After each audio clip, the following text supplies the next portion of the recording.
Good evening. I'm Jay Burney, Olympia City Manager, and I'd like to welcome all of you tonight to Olympia's virtual town hall meeting with the Olympia Police Chief, Rich Allen.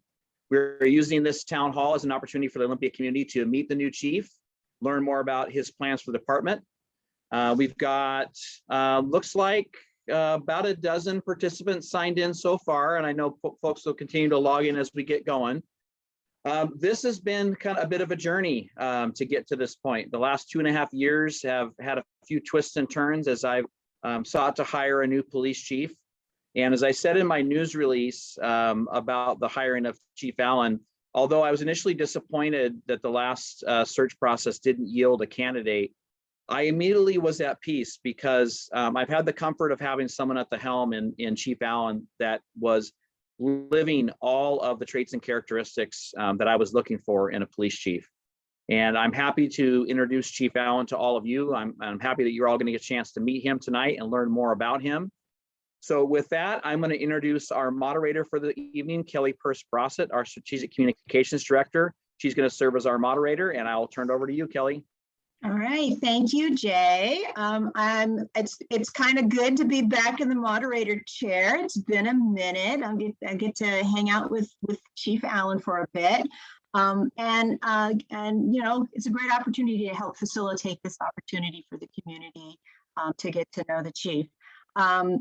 We sort of started these town halls during the pandemic when we were using them to dig a little deeper on an array of issues, from how the city was responding to the COVID emergency, to conversations on racial justice, to opportunities like tonight to know our new chief of police a little better. Also, COVID is still a reality, and these town halls are safe and convenient ways for the community to get together and learn and understand and weigh in on some big issues that face the city. So just to give you guys a little orientation, housekeeping around this, tonight's town hall is going to last approximately an hour. We're going to shut it off at 7 o'clock. For sure.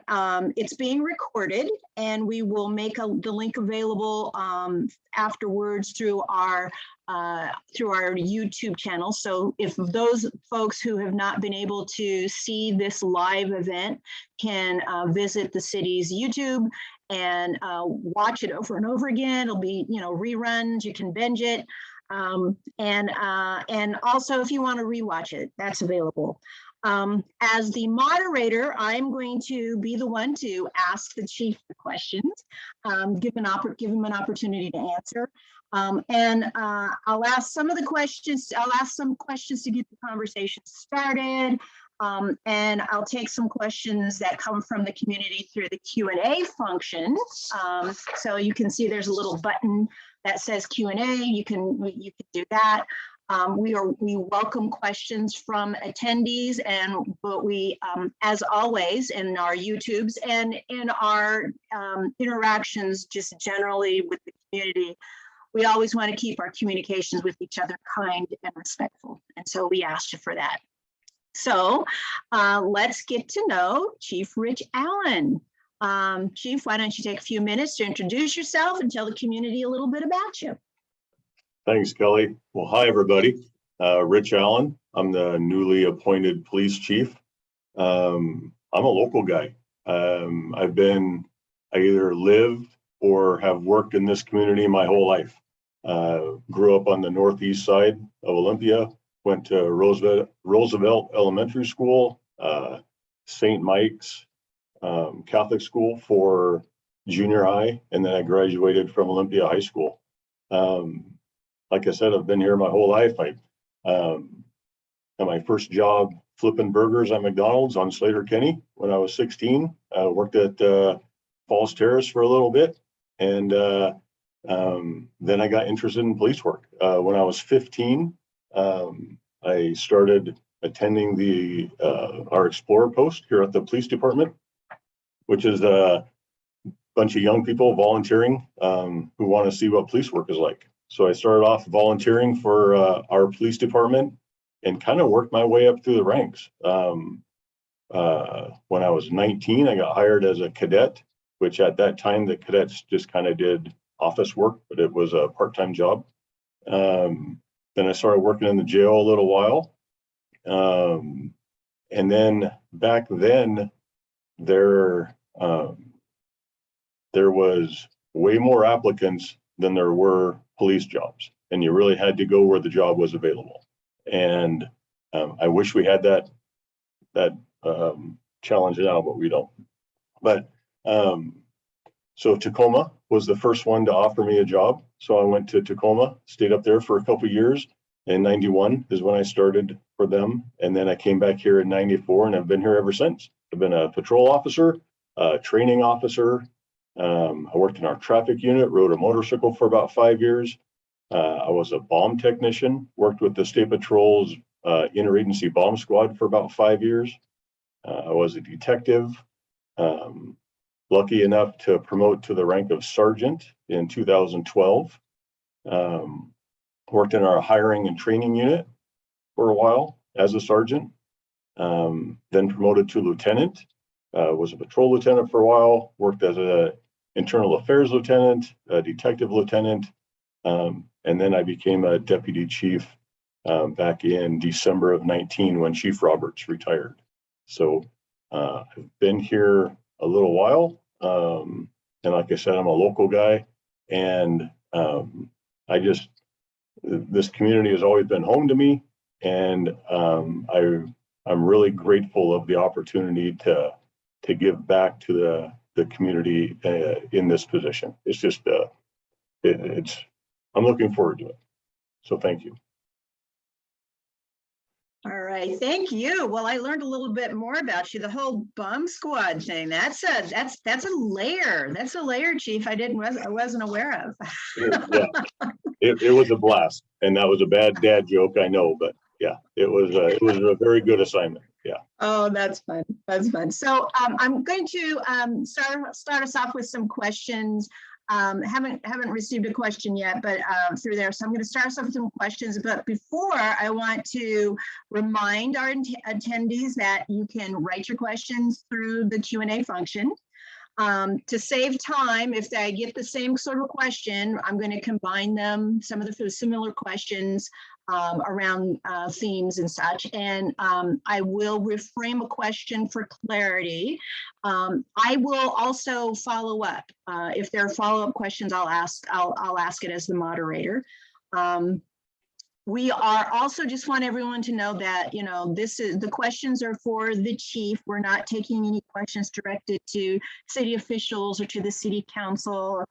Questions for council can be emailed to ci.olympia.wa.us. So I'm gonna, are you ready?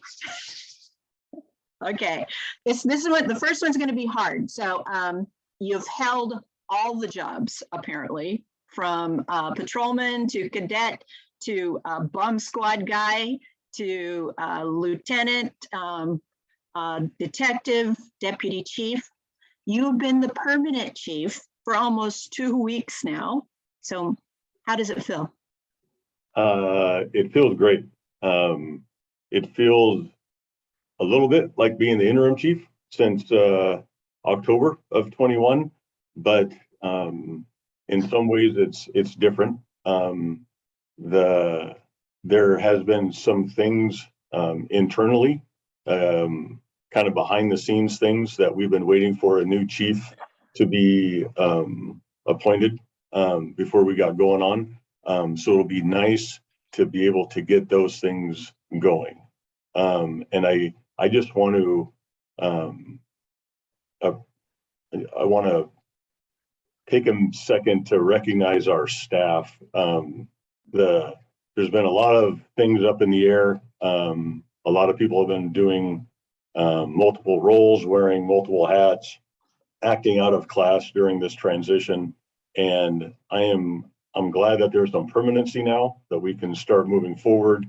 And I'm really grateful of everyone at the police department who has stepped up and filled various roles in the last couple of years. And now it's time to get going. So they've done a great job, and I appreciate them. Great, thanks, Zach. So this summer is going to be an important one. There's going to be a significant change for the officers of the department and how they interact with the community members. So the introduction of body-worn cameras, I'm hoping you can tell us a little bit about what's coming with that. Yeah, very excited about this. This is something that we have wanted, and I believe some in the community have wanted since probably 2016 is when we started talking about it.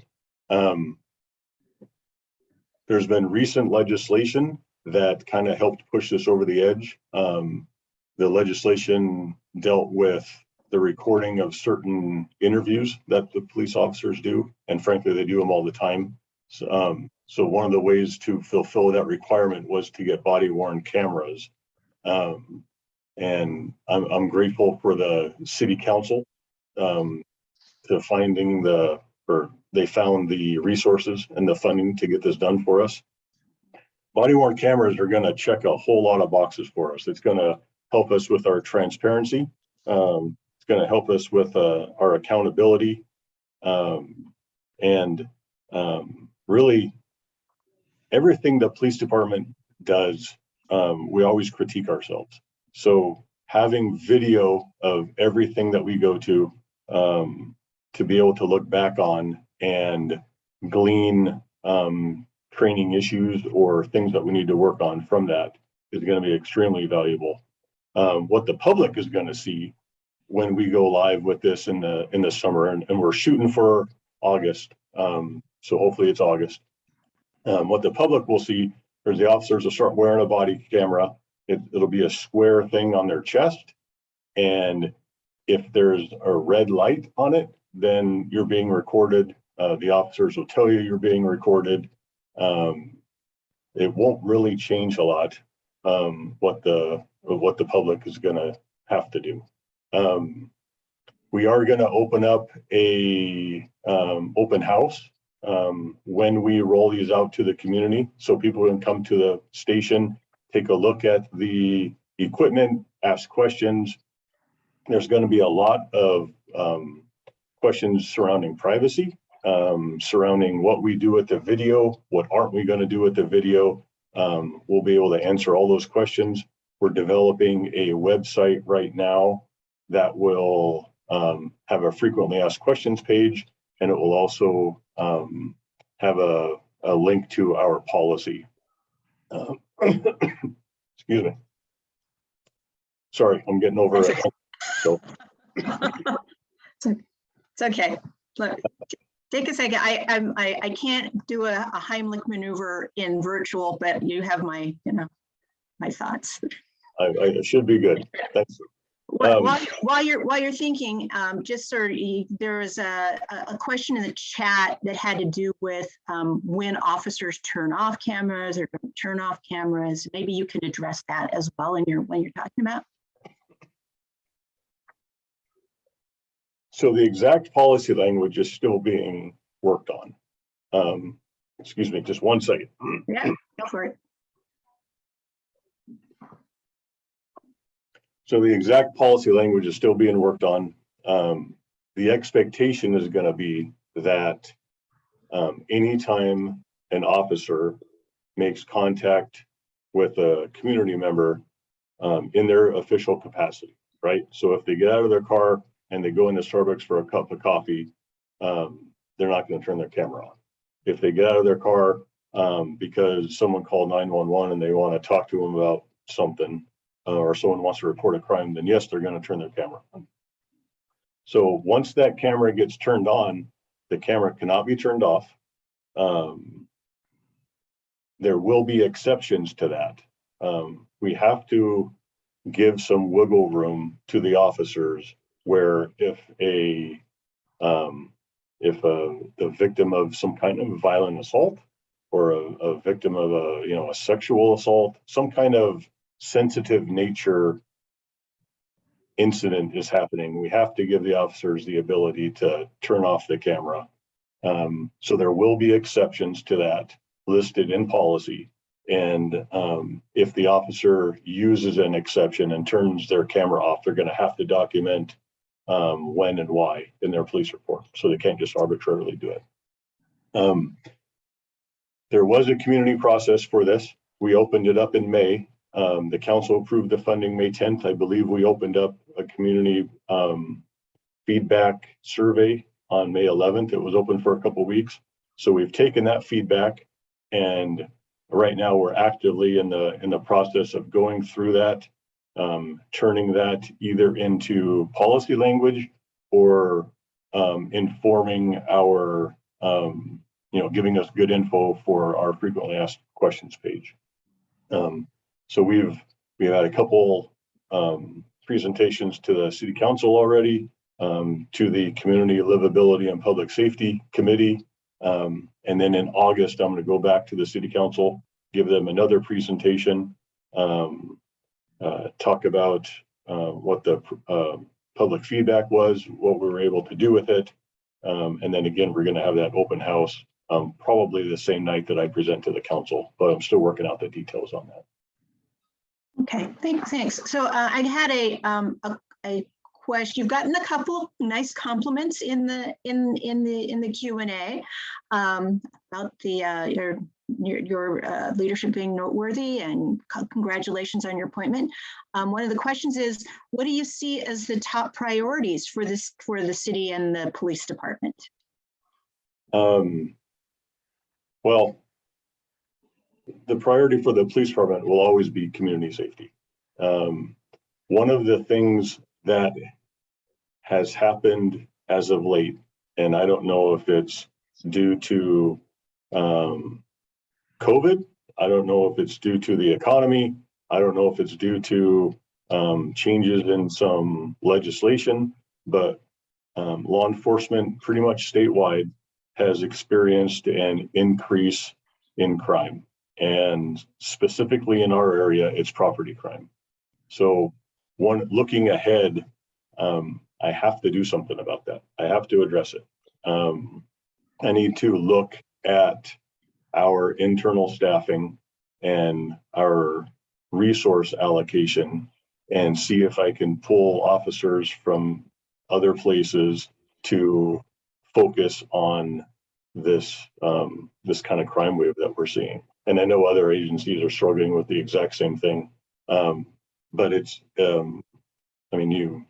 don't think anyone's going to be surprised by that comment. The property crime is on the rise, and we have to do something about it. So that's going to be that's one of my main focuses moving forward.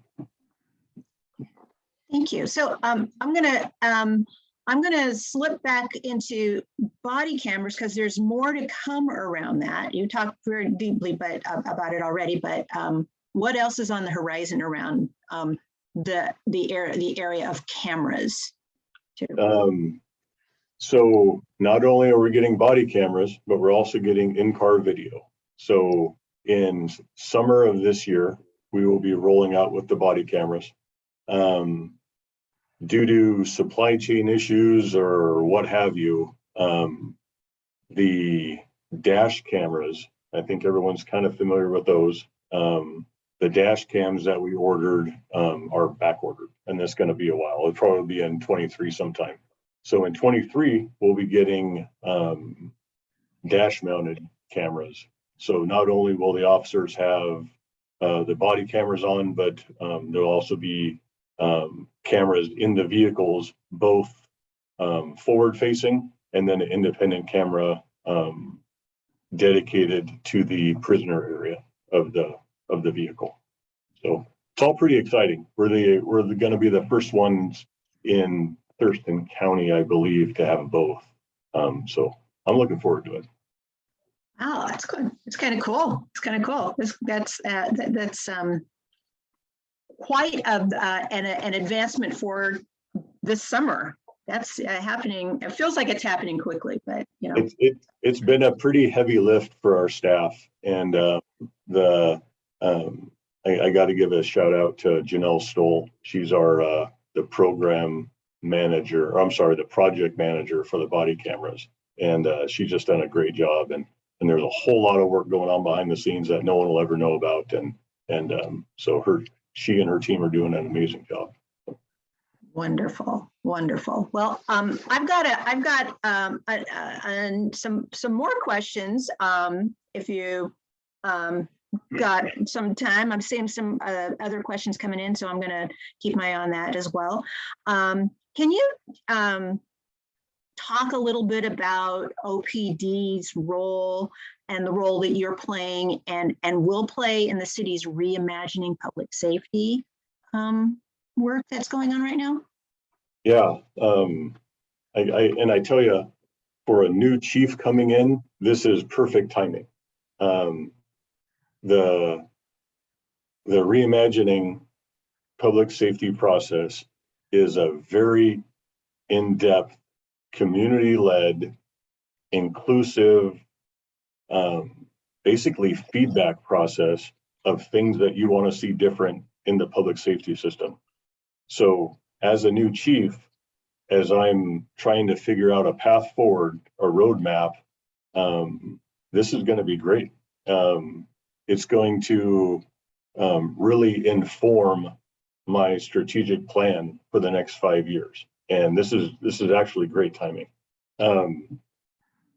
My involvement, I've been fairly engaged in the process. I've been to several listening and learning sessions. I don't want to. One of the themes that I've heard out of those listening and learning sessions, and I don't want to take away from Stacey Ray's thunder, right? So I won't steal any of that. But one of the things that I've consistently heard is everyone was appreciative of the communication, and they want to see that going. So that's going to be one of my priorities moving forward, is to try and keep the relationships that have been built through the reimagining process, try and keep those going. As far as OPD, the reimagining work, like I said, is really going to inform and really guide everything that we do. We're going to have to take a look, depending on what the recommendations are, right? I haven't seen them, but we're going to likely have to take a look at policies and see how we can see what we can do to accomplish the goals that come out of the reimagining process. So I like I said, I'm for a new chief. This is great timing, and I'm looking forward to seeing what the recommendations are. Yeah, so that process should be finishing up here pretty soon, as I recall. The engagement process is over at this point. I think the community work group is gonna have some kind of recommendation by the fall, I think. So it is wrapping up. Oh. Yeah, and the fact that the approach of having a community work group at the head of it is I particularly found led by the community. Yeah, 100%. It adds credibility, right? I mean, it's right. not us steering the conversation. It's really them leading it. So yeah, I'm looking. Yeah. Someone in the chat did among the things that they did talk about and it's a nice segue because it's something that's also on my list to sort of make sure we touch on about the recent changes in policing laws at the state. So, over the last few legislative sessions, some key legislation has emerged about police reform and maybe you can talk a little bit about what that's meant for the Olympia Police Department, particularly. Well, the police reform legislation really started back with the Law Enforcement Training and Community Safety Act, better known as I-940, several years ago. That was equally as impactful to us as the legislative changes recently, in 21. So I-940 really got the ball started with police reform. The things that they covered were independent investigations and really training, and we were ahead of the curve on both of those. The most recent legislation really dealt with operational changes as far as you couldn't pursue after certain people. You had to de-escalate certain situations. You had to have, again, the independent review, and none of that really affected us. We have been kind of ahead of the curve in that area for quite a while. We've always had a very restrictive pursuit policy. We don't just chase everybody. It has to meet a certain criteria. We recognize how dangerous those are, and it has to meet a certain level of crime before we'll endanger people and do that. De-escalation has always been part of our training and in our policy, our de-escalation efforts. So that wasn't new to us. So in many ways, that law just really codified into law what we've already been doing. So it didn't really affect us a lot. What did affect us, and probably got the most publicity besides the independent investigation, was the fact that the use of force changes made it so you couldn't really detain suspects. And I think that got a lot of press because a lot of people had to be released or not even sought after. That did affect us like it affected everyone else across the country. That same use of force law that said you had to have, it's called probable cause, right? You had to have enough to arrest someone before you could even touch them, basically. That same law that talked about that made it so that you couldn't compel someone, like physically compel someone in crisis to go to the hospital unless it met certain, unless they exhibited certain conditions or certain, if it was a certain situation. I believe that was an unintended consequence of that law. And unfortunately, some people we weren't able to help, right? So there was people that we weren't able to arrest, and there was people that we weren't able to help because of that law. Luckily, the legislature listened to us, and they fixed those. So now we can do those things. So there was a small hiatus there where we had to change really everything we did. We had to modify, I want to say there was 35 policies that we had to go through. We had to get legal advice on every single one. We had to change them all. And then the legislature kind of corrected some of their unintended consequences, and we changed it back. So it was a busy time for us, certainly administratively, training wise, and the officers. And I just appreciate the professionalism of the officers, because it seemed like almost weekly law advice that we were getting, legal advice that we were getting was changing, and they'd have to keep up with it. And it was just impressive seeing everyone being able to kind of adapt with the changes. So they were very impactful. They're still impactful. The biggest change right now, and it's kind of an unknown, is the Office of Independent Investigation with the state. We've always had an independent agency investigate us. Not always, but certainly for the last 20 or so years. That's been our standard. Now with the Office of Independent Investigation, there's a state agency that's going to do that, or at least be available to do that. And we're not sure how that's going to interface yet with our local team that we use. So that's going to be a challenge, and we'll see how it goes. Okay. Yeah. Okay. Well, there is. I'm looking at. I might seem a little distracted, but I'm trying to. I'm forming. Trying to not forming a thought around a question that's popped up. And I'm seeing that the person who's asking it is making the kind of pulling in the thread about your conversation around property crimes, the increase in property crimes, and wondering if there is a connection between the new laws or the difficulty or if it's about hiring in that spike, and because the spike is sudden, and I think I'm framing it kind of weird, but I'm trying to pull it all together in my. It's a couple of questions, but there's it's a question about there is making that connection between there's this change.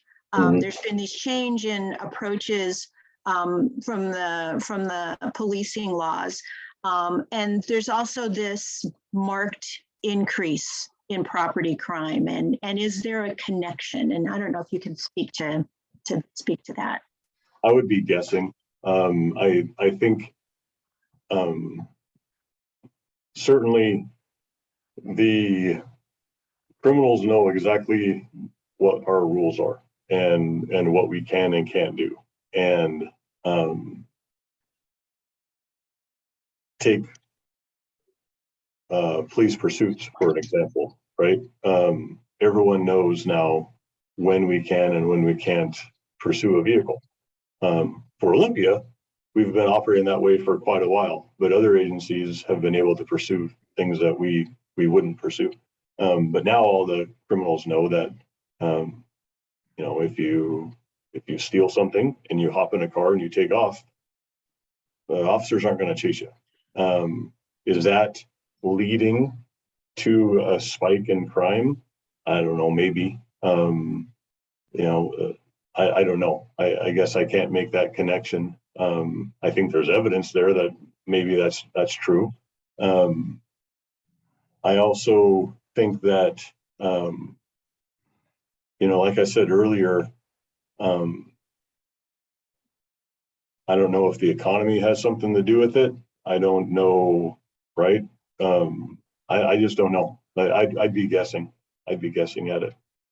But it is true that the criminals know exactly what rules we have to follow, and they take advantage of that. That's 100% true. Yeah, and they were wondering about Olympia's response to it. That hasn't changed, is whether Olympia's response to those property crimes have changed because of those. No, not at all. No, nope. Okay, all right. I also have a question here about I'm not sure. We'll see. It's about the police union and personnel and that sort of thing. Personnel decisions. They're curious about how the roles that has on over time, what the role of the union is and the personnel decisions and such. So maybe you can talk a little bit about how that all works with. I don't understand the question, I guess. It is like the role the role the police union plays in personnel decisions, that sort of stuff, that if there's a role they play and if it changes over time, that sort of thing. I'm not, The role of the police union. Maybe a little bit about that. I'm sorry? I said, yeah, talk a little bit about that. Yeah, so the role of the police union is, I assume they're talking about disciplinary issues, right? No, they didn't say, just generally like what their role they play. Well, the largest role they play is contract negotiations, to representing all their members in contract negotiations. They typically hire an attorney who does a whole bunch of research and compares us to other cities of like size and crime stats, and then they use that information to negotiate a contract. So contract negotiations, I believe, is the biggest. They also meet with our command staff the union leadership meets with the command staff at least quarterly, just to talk about operational issues. Because if there's any change in working hours or conditions, the union has some say in that. So we meet with them regularly. And then if there is some kind of discipline issue with one of the union members, the union's role is to really only make sure that the contract is being followed. There's discipline steps written right in the contract, so everyone knows what the rules are, and really the union's role in that is just to make sure that the department is following the contract. They don't have any say in what kind of discipline or anything like that. It's just making sure that the contract is followed. Okay, cool. Well, that kind of brings me to another question, which is about, it's a nice segue into the work that the department is doing around diversity, equity, and inclusion, because I know that hiring and personnel is around that as well. Yeah. So our department is committed to not only employing a workforce that is reflective of our community, but is also training our officers and our staff in ways that are fair and just, and giving them the tools to be fair and just to the public. We've always been a leader in this area. We were the first ones in our area to bring procedural justice training to our department. We were the first ones to bring fair and impartial policing, first ones to bring Blue Courage. There's a whole host of things that we really led the way on as far as bringing those values into our organization. Our training unit is dedicated to providing that training to our officers. As a matter of fact, this month, one of the members of the city's Social Justice and Equity Commission came and spoke for, I think it was 3 hours, almost 4 hours, to our officers. Our hiring unit works closely with HR and the Civil Service Commission to make sure our hiring practices are fair and just. We do a lot of work in this area, and it's important, and we'll keep doing it. But it's, it might be new to the rest of the country, but this is stuff that we've been doing a long time. We brought the fair and impartial policing here. That was maybe 2014. So, I mean, we've been doing this for quite a while. Well, so can you talk a little bit about like what you're looking for? What's important in terms of bringing diversity to the workforce?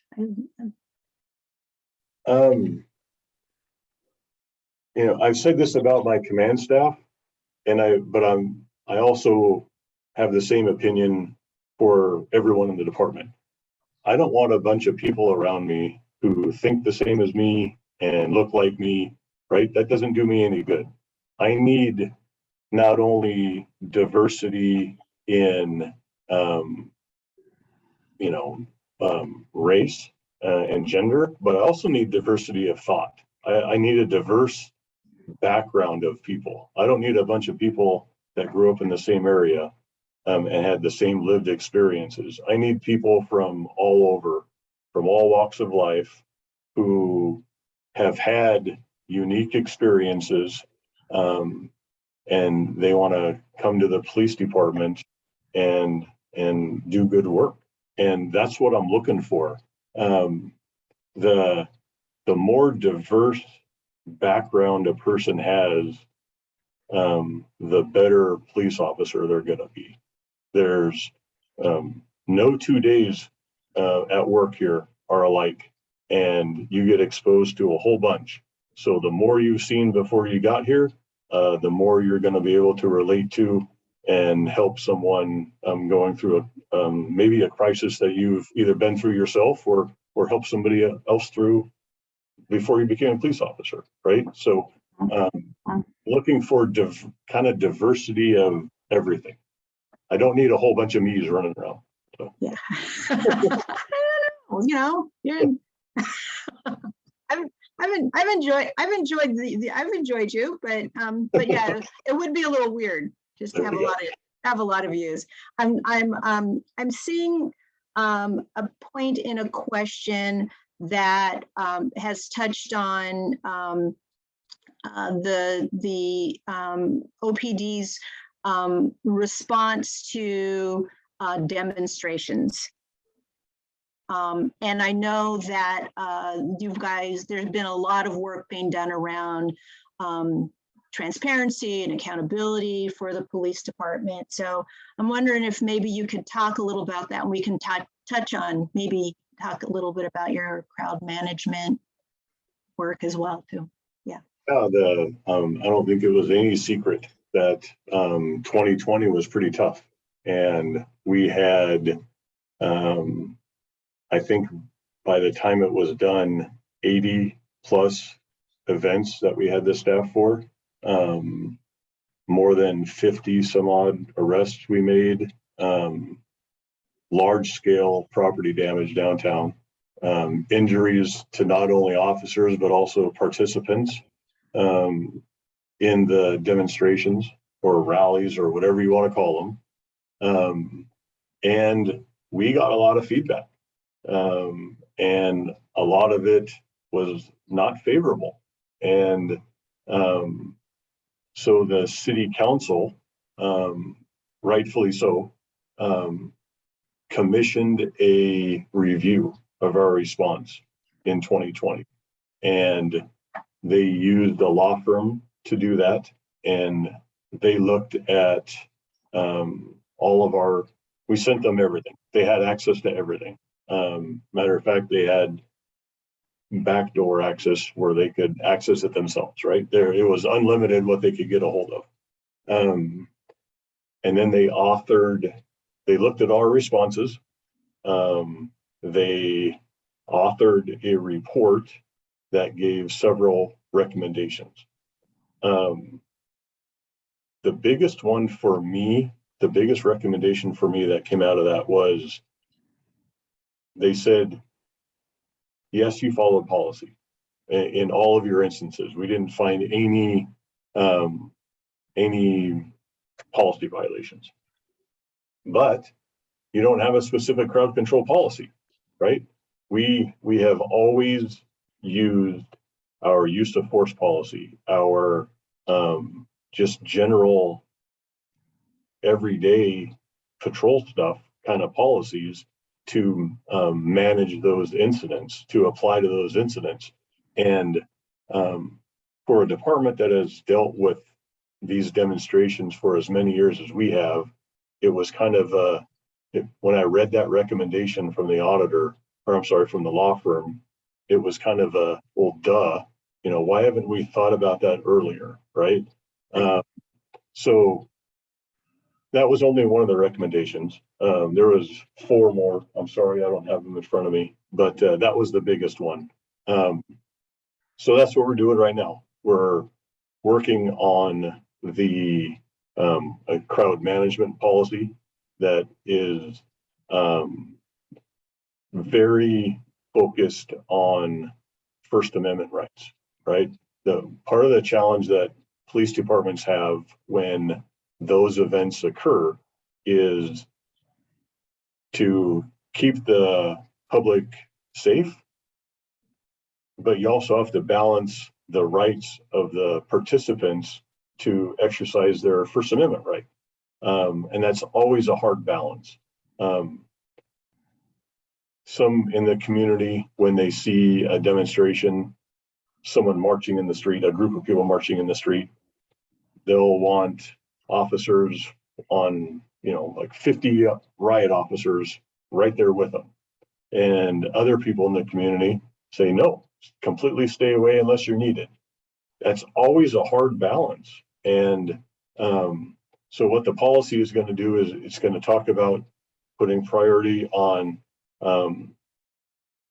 enabling everyone's First Amendment right, and then really having law enforcement interject as kind of the last straw, right? We don't want to infringe on anyone's right to peacefully assemble, to say their piece, to have their say. We don't want to infringe on any of that. We don't want to have a chilling effect on any of that. So it's always a hard compromise. It's always a hard decision to make as far as how many officers to have present and what to do. But we're working on that policy right now. It'll be a little while. I'm hoping by the end of the year we'll have that done. In the meantime, though, on our website, we did publish kind of we do have guiding principles that we have developed, and we have kind of a statement of purpose that we can kind of use those as just a guiding principle to guide our actions until we get this policy in place. And both of those are on the website. Right. And in shaping your policy, doing your policy, my understanding is also the reimagining process is also that's part of your listening to the reimagining process as well. Oh yeah. That'll also inform part of the policy. Sure. Mm-hmm. Yeah. So cool. Thank you for that. I think that answered that question for the person. And then just sort of generally, if you'd like talk, we've got a few minutes before we might have to move on. But if you could talk a little bit about your commitment to transparency and accountability, and talk about in terms of your values and the department's values. Well, the transparency and accountability are really the foundation, the two pillars of public trust. You can't have public trust if you aren't accountable and you're not transparent about your actions. And building and maintaining trust is absolutely essential for our department. And that's just not something I say. That's not some nice words that I put on our website. That's very true. If we are everyone's police department, and everyone needs to feel safe to come and talk to us. And if we don't have the public's trust enough for someone to come and tell us when they've been the victim of a crime, or when they have information relating to a crime or some other public safety concern, if we don't have that trust that they can come and talk to us, if they don't trust us like that, then we've failed our mission. And so it's absolutely paramount that we have that trust, and accountability and transparency are key to that. Everything we do, we put on our website for transparency. Every complaint we get goes to a police auditor, and the auditor publishes a report, and we put that report right on our website. I mean, we don't have any secrets. We're an open book. As far as accountability,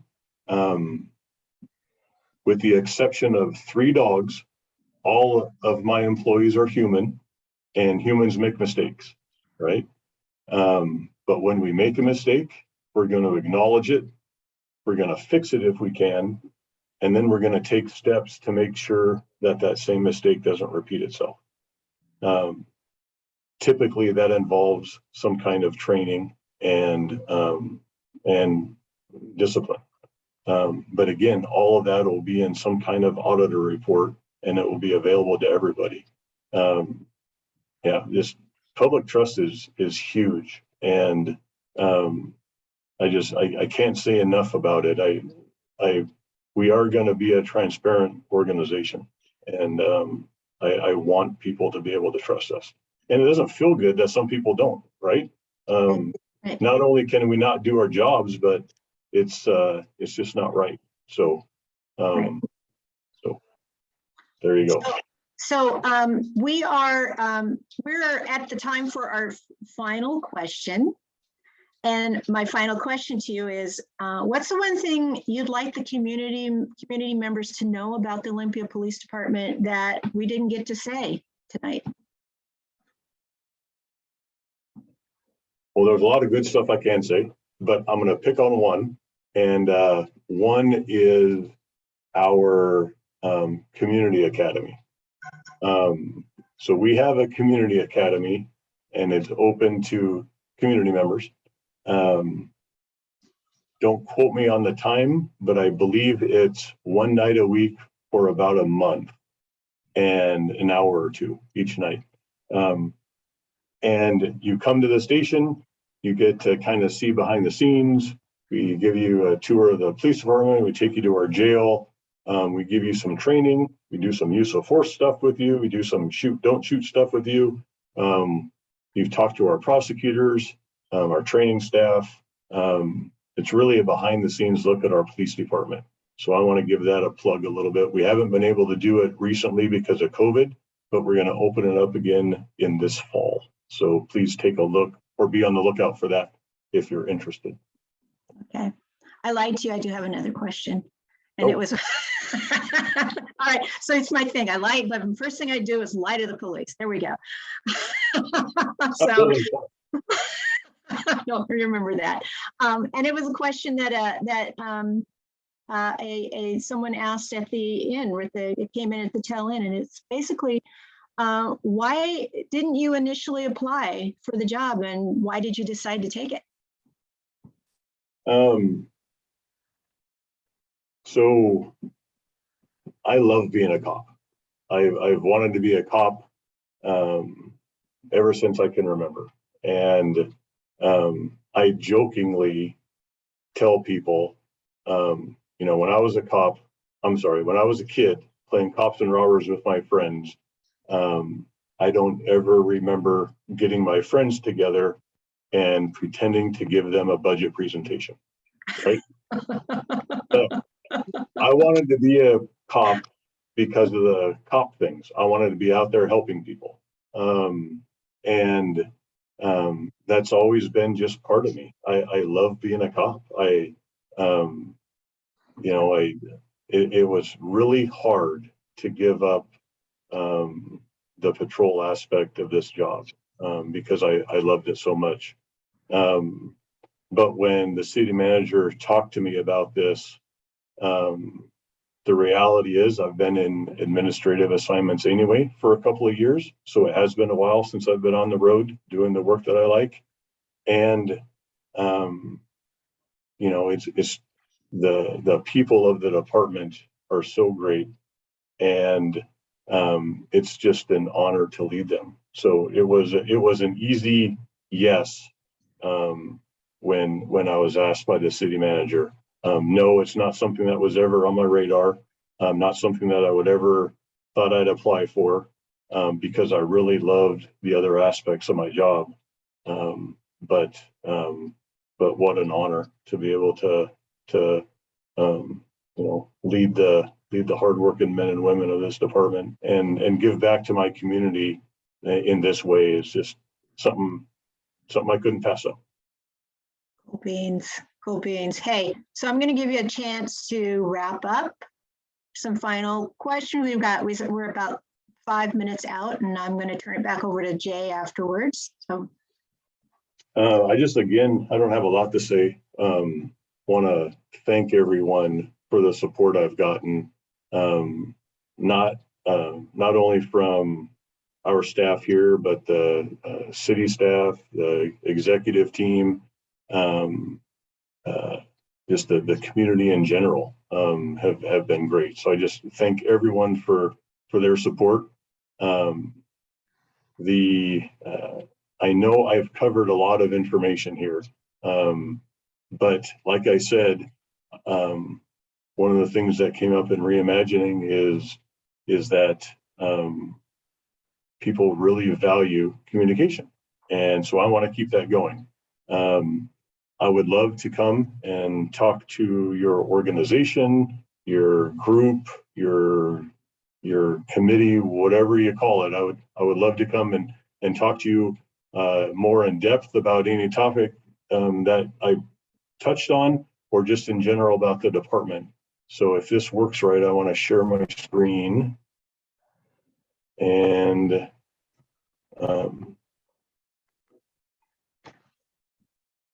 There you are. You're there. is my contact info up there? It is. Okay, all right. So that's me. Feel free to reach out to me, send me an email, give me a call, and I would love to come and talk to your group. And I think if I can figure out how to do it, I'll also put this in the chat, my contact info. Okay, you're fancy. So, I'm impressed. Run a department and know how to work the chat. That's all that. all right, Well, thanks. it's been fun. Thank you so much for having this conversation and struggling with me as I'm trying to put things through chat and read things and understand them. So I really appreciate your patience with me. I'm going to ask City Manager Jay Burney to join us again and turn this puppy over to him. Thanks, All right, Chief. thanks, Kelly. Appreciate it. And thanks again, Chief Allen. Appreciate you spending the time tonight with the community. I know that I'm sure there are going to be a lot of individuals that are going to take you up on your requests, and I want to put that out there and hope that our community members do take Chief Allen up on his request to meet with you and meet with your groups and your community groups and other club groups that you are a part of, and any other community groups and nonprofits that would love to spend some more time and have some more conversation with Chief Allen. So thanks for that. And thanks, Kelly, to you for moderating tonight. And I want to thank everyone who showed up tonight and for those who posed questions in the Q&A, and really appreciate that. I would just a reminder for everybody, this town hall is recorded and will be posted on the city website and on our YouTube channel. So if you have friends, family, colleagues who weren't able to tune in tonight, you'll be able to point them to it. So we'll get that up here probably in the next day or so. So with that, I want to again thank everyone for being here tonight. Thank Chief Allen. Thank you, Kelly, and we will see you all soon.